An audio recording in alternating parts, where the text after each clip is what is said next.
आज के इस वीडियो लेक्चर में आप सभी लोगों का स्वागत है। आज हम लोग डिस्कस करने जा रहे हैं वेव ऑप्टिक्स। ठीक है, जैसे ऑप्टिक्स को हम लोग टू पार्ट्स में डिवाइड किए हैं, ray optics and wave optics. Ray optics में क्या अभी तक हम लोग डिस्कस कर रहे थे, तो रे ऑप्टिक्स में हम लोग लाइट को रे कंसिडर करके डिस्कस कर रहे थे। दूसरी बात उसमें क्या, तो हम लोगों ने लाइट के नेचर की चर्चा कहीं भी नहीं की। ठीक, हम लोग सारे प्रॉपर्टी को ज्योमेट्री के द्वारा प्रूफ किए। अब जो यहाँ पर कंडीशन हम लोग यहाँ डिस्कस करने जा रहे हैं वो है वेव ऑप्टिक्स। वेव ऑप्टिक्स में क्या होता है कि वेव ऑप्टिक्स में हम लोग लाइट के नेचर को कंसीडर करते हैं। ठीक है, और क्या करते हैं, लाइट को हम लोग वेव कंसीडर करते हैं। वेव मीन्स तरंग। ठीक है, तो ये वेव है क्या, इससे पहले जैसे क्लास 11th में इसके बारे में थोड़ी सी चर्चा हुई होगी। तो जैसे वेव में क्या होता है, अब जैसे कोई एक स्ट्रिंग है ना, स्ट्रिंग धागा, इस धागे को हमने बांध दिया किसी एक एंड से, और दूसरे एंड को हम लोग क्या करते हैं, मूव कराते हैं। तो कुछ इस तरह का पैटर्न हम लोगों को मिलता है। ठीक, ये तो हुई धागे की बात। अगर इसी कंडीशन में हम लोग किसी स्प्रिंग को ले लेते हैं, ठीक है, तो जैसे ये कोई स्प्रिंग है,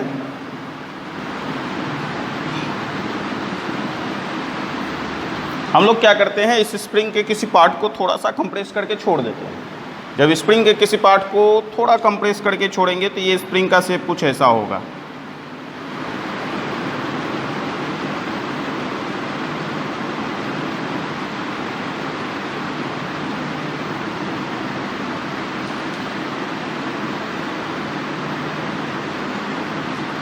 ठीक है, तो यहाँ पर कंडीशन क्या है, हमारे पास ये वेव दो तरह का है। ये जो पैटर्न है, इस पैटर्न में इस पार्ट को हम लोग कहते हैं क्रेस्ट, और इसको हम लोग कहते हैं ट्रफ, है ना। इसको बोलते हैं हम लोग शेंड, इसको बोलते हैं गर्त। ठीक है, और इस पैटर्न में क्या है, ये है कंप्रेशन और ये रेयरफेक्शन। ठीक है, कंप्रेशन मीन्स संपीड़न और रेयरफेक्शन मीन्स विडलन। तो ये जो वेव है वो क्रेस्ट और ट्रफ के फॉर्म में होगा, यानी कि स्ट्रिंग और गर्त के रूप में होगा। तो इस वेव को हम लोग कहते हैं ट्रांसवर्स।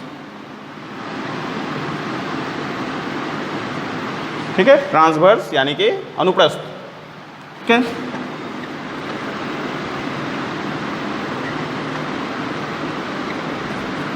और ये जो पैटर्न है वेव का, जिसमें ये compression rarefaction, compression rarefaction, compression rarefaction है, इस पैटर्न वाले वेव को हम लोग कहते हैं लॉन्गिट्यूडनल, है ना। लॉन्गिट्यूडनल को हिंदी में हम लोग कहते हैं अनुदैर्ध्य। ठीक है, अब देखो यहाँ पर ध्यान देने वाली बात है कि ये ट्रांसवर्स वेव कब होगा और लॉन्गिट्यूडनल कब होगा। तो ये सारा का सारा वेव जो है, हम लोग इसको मैकेनिकल वेव बोलते हैं। मैकेनिकल वेव बोलने का मतलब ये हुआ कि इन वेव के प्रोपगेशन के लिए हम लोगों को मीडियम चाहिए।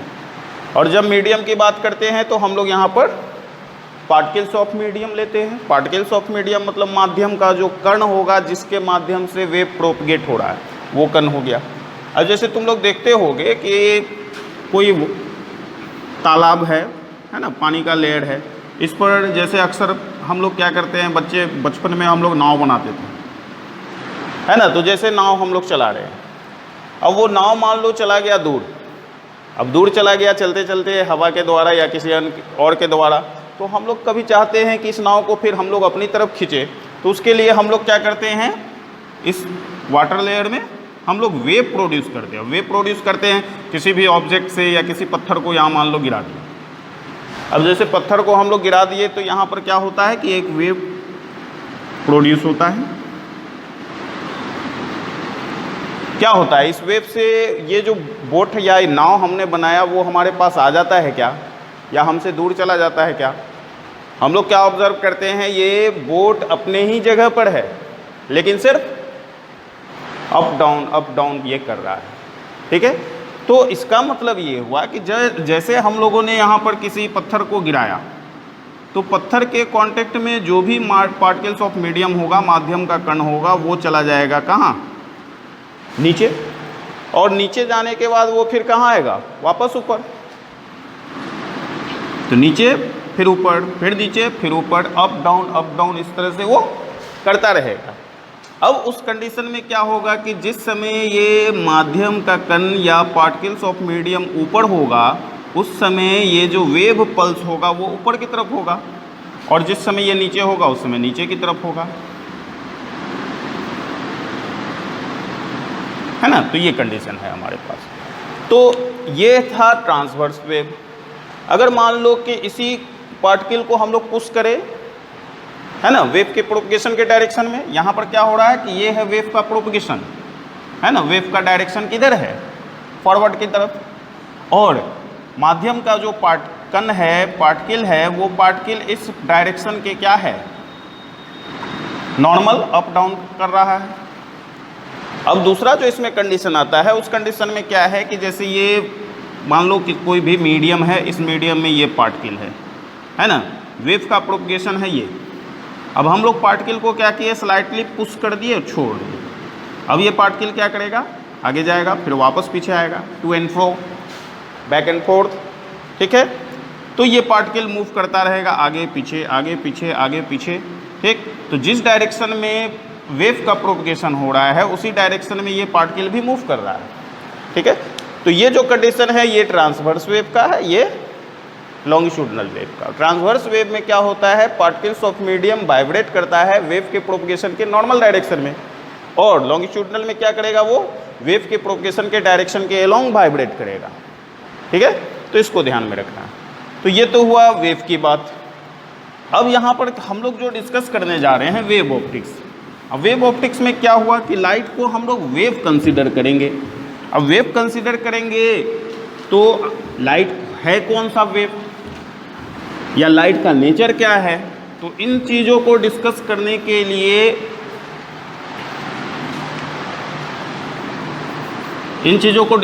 के लिए हम लोग यहाँ पर ये टॉपिक वेव ऑप्टिक्स डिस्कस करेंगे। तो अब जब बात होती है लाइट के नेचर की, तो यहाँ पर हम लोगों के दिमाग में दो अलग अलग थ्योरी आता है।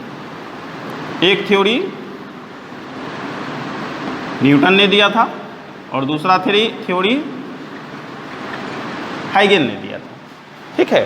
तो न्यूटन ने जो थ्योरी दिया वो थ्योरी कहलाता है कॉर्पस्कुलर थ्योरी।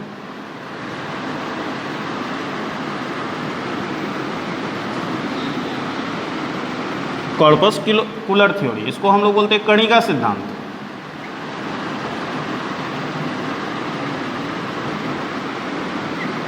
है ना। न्यूटन ने जो थ्योरी दिया वो कहलाता है कणिका सिद्धांत, क्योंकि न्यूटन मैकेनिक्स के वैज्ञानिक थे, मैकेनिक्स के साइंटिस्ट थे।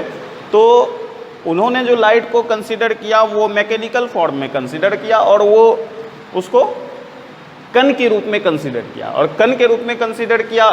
तो अब जब बात होती है, अब कोई भी थ्योरी अगर हमने दिया है तो उस थ्योरी को हमें प्रूफ करना पड़ेगा।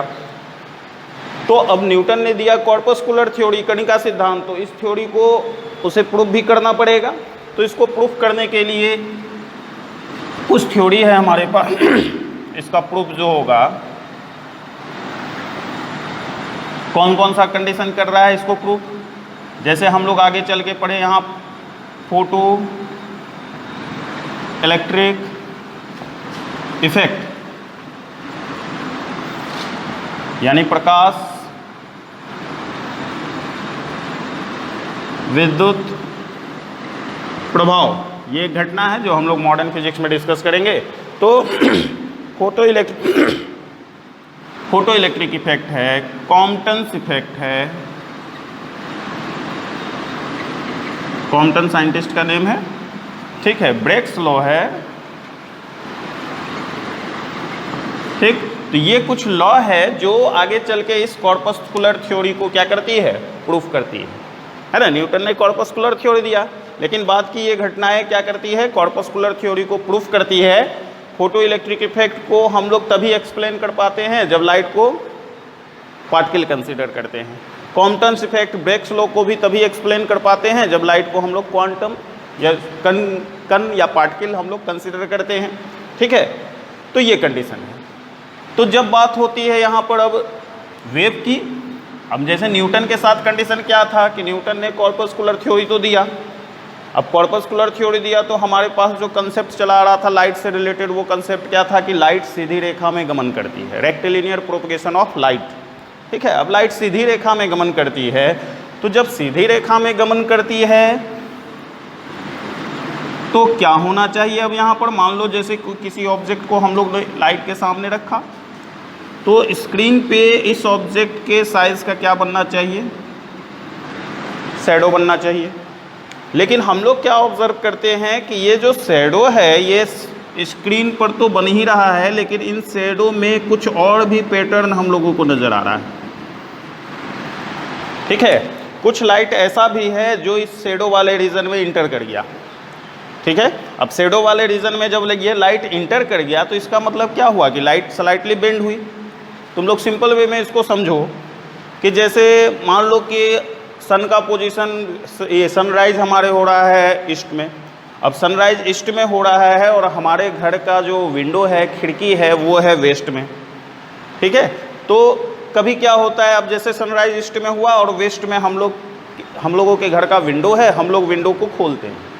ठीक, जब विंडो को खोलते हैं तो कुछ अमाउंट में लाइट हम लोगों के कमरे में भी प्रवेश कर जाती है। अब कमरे में प्रवेश कर रही है, अब सन तो है ईस्ट में, उसका लाइट जाना चाहिए ईस्ट टू वेस्ट, है ना। अब लाइट जाना चाहिए ईस्ट टू वेस्ट, लेकिन वेस्ट का जब विंडो खोलते हैं तो लाइट चला जाता है रूम के अंदर, है ना। अब रूम के अंदर कुछ इस तरह से इसको फिगर से समझो। मान लो कि ये है हमारा रूम, ये है सन का पोजीशन,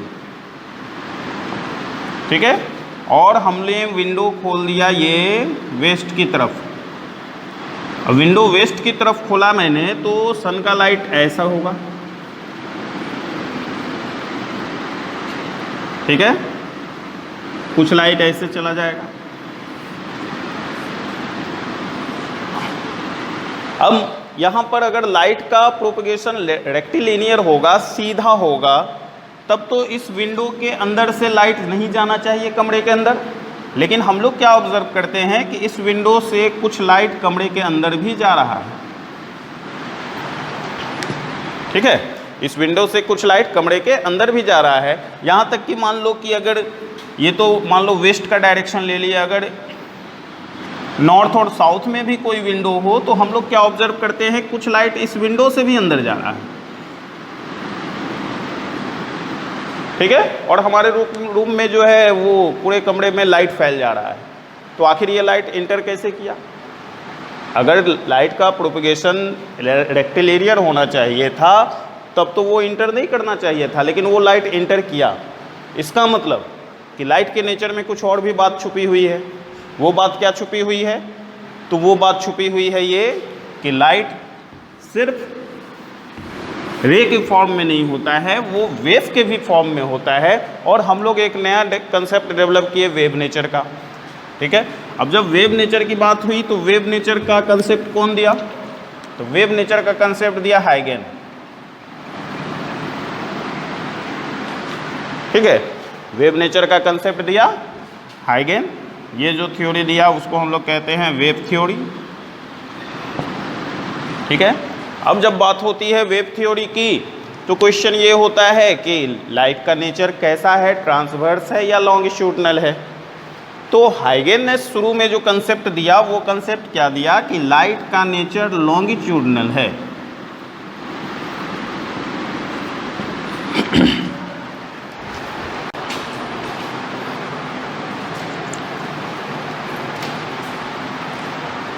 तो हाइगेन के हिसाब से हम लोगों ने जो डिस्कस किया वो क्या डिस्कस किया कि लाइट का नेचर लॉन्गिट्यूडनल है। लेकिन एक प्रॉब्लम है यहाँ पर। प्रॉब्लम क्या है कि लाइट के नेचर को अगर लॉन्गिट्यूडनल कंसिडर करते हैं तो longitudinal wave without medium propagate नहीं करेगा। ठीक है, लॉन्गिट्यूडनल वेव का यानी अनुदैर्ध्य तरंग का संचरण बिना माध्यम के संभव नहीं है।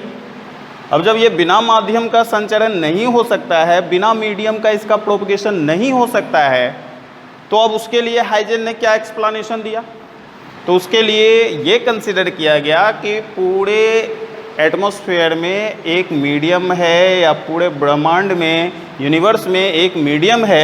इस मीडियम को कंसिडर किया गया ईथर, है ना। इस मीडियम को हम लोग कंसिडर किए ईथर।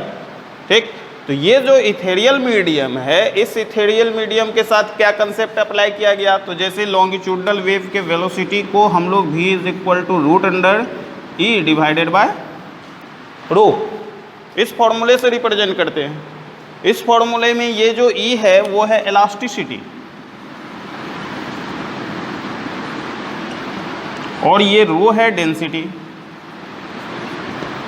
ठीक है, तो चूंकि लाइट का स्पीड मैक्सिमम होता है, तो लाइट का स्पीड मैक्सिमम होता है पूरे ब्रह्मांड में, तो हम लोग उस कंडीशन में क्या कंसीडर कर सकते हैं, अगर ई का वैल्यू लार्ज हो, है ना, अगर ई का वैल्यू काफ़ी बड़ा हो तो भी का वैल्यू बड़ा होगा, और ये जो डेंसिटी यानी रो है, इस रो का वैल्यू काफ़ी छोटा होना चाहिए, है ना, रो का वैल्यू जितना छोटा होगा भी उतना बड़ा होगा। तो ये कंसीडर किया गया कि जिस ईथर मीडियम को हम लोग कंसीडर कर रहे हैं, हाइपोथेटिकल मीडियम, इमेजिनरी, ठीक है, जिस ईथर को हम लोग कंसीडर कर रहे हैं उसकी इलास्टिसिटी मैक्सिमम है लेकिन डेंसिटी उसकी मिनिमम है, और ये कंसेप्ट अप्लाई करके हम लोग क्या करते हैं, लाइट के स्पीड को मैक्सिमम कह रहे हैं। ठीक, तो हाइगेन जो अपने थ्योरी में कहा, वो कहा कि लाइट लॉन्गिट्यूडनल वेव है जो प्रोपगेट होता है कहाँ, इथेरियल मीडियम में। ठीक है, तो ज़्यादा दिन ये कंसेप्ट नहीं चला, कुछ ही दिनों के बाद एक फिनोमिना है, नाम है उसका पोलराइजेशन। ठीक है, इस फिनोमिना को हम लोग आगे डिस्कस करेंगे। तो ये जो फिनोमिना है पोलराइजेशन, हिंदी में इसको बोलते हैं हम लोग ध्रुवन। ठीक है, तो इस फिनोमिना का इन्वेंशन किया फ्रेनेल और यंग।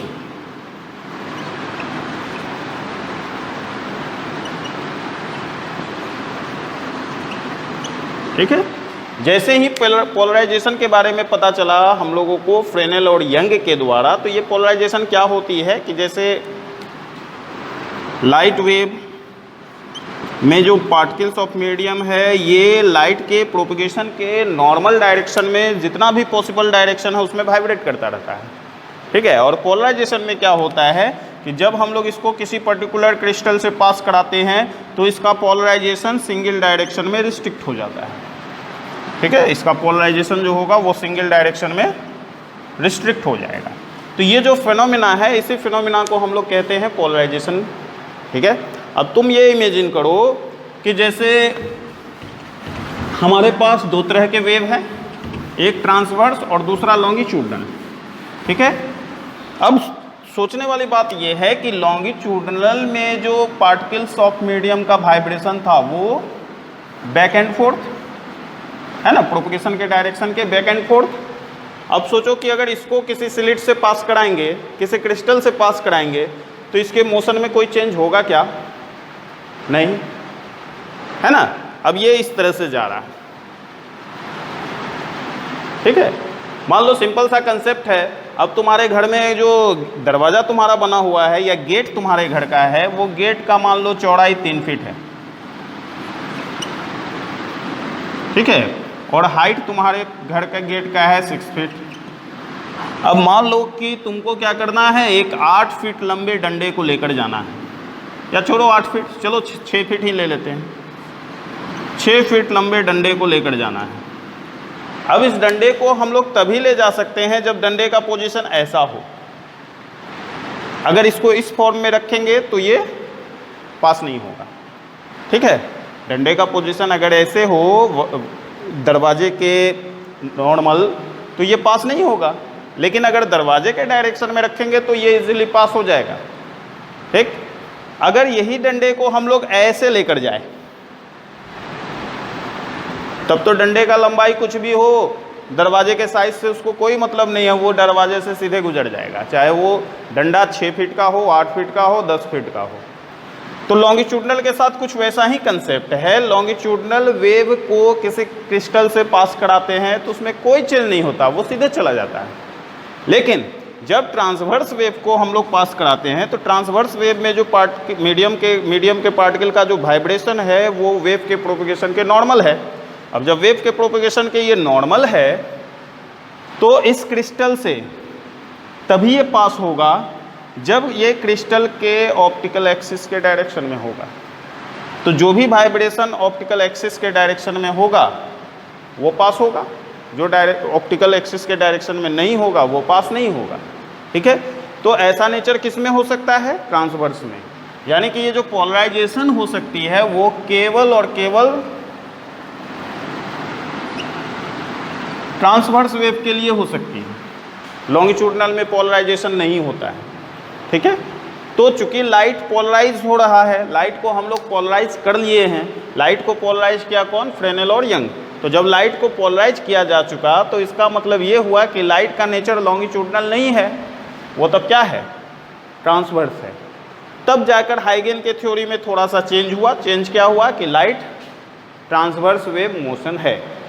ठीक है, लाइट जो है वो ट्रांसवर्स वेव मोशन है। और जब बात हुई ट्रांसवर्स की, तो ट्रांसवर्स वेव मोशन जो है वो विदाउट मीडियम भी ट्रेवल कर सकता है।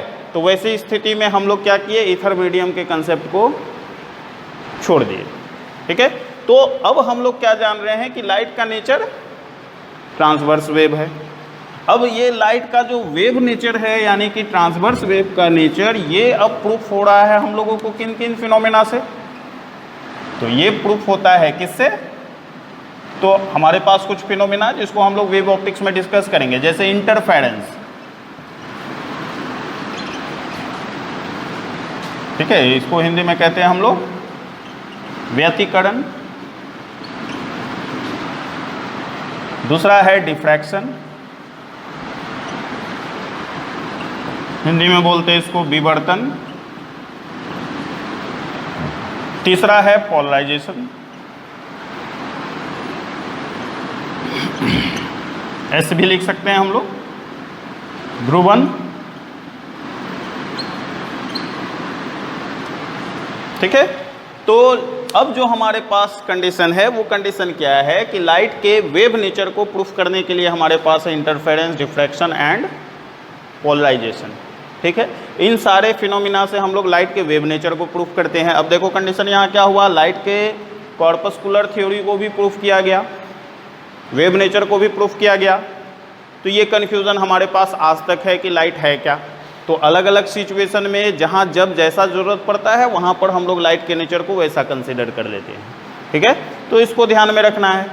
अगर मान लो कि तुमसे क्वेश्चन ये पूछेगा कि इन सारे फिनोमेना में हम लोग कौन से फिनोमेना को हाइगेन्स के प्रिंसिपल से प्रूफ नहीं कर सकते हैं या एक्सप्लेन नहीं कर सकते हैं, तो हम लोग क्या बोलेंगे? पोलराइजेशन। क्यों? क्योंकि पोलराइजेशन केवल ट्रांसवर्स वेव का होता है। ठीक, और हाइगेन वेव को क्या कंसीडर किया था? लॉन्गिट्यूडनल। तो लॉन्गिट्यूडनल के कंसेप्ट से हम लोग इंटरफेरेंस, डिफ्रैक्शन को तो एक्सप्लेन कर सकते हैं लेकिन पोलराइजेशन को एक्सप्लेन नहीं कर सकते।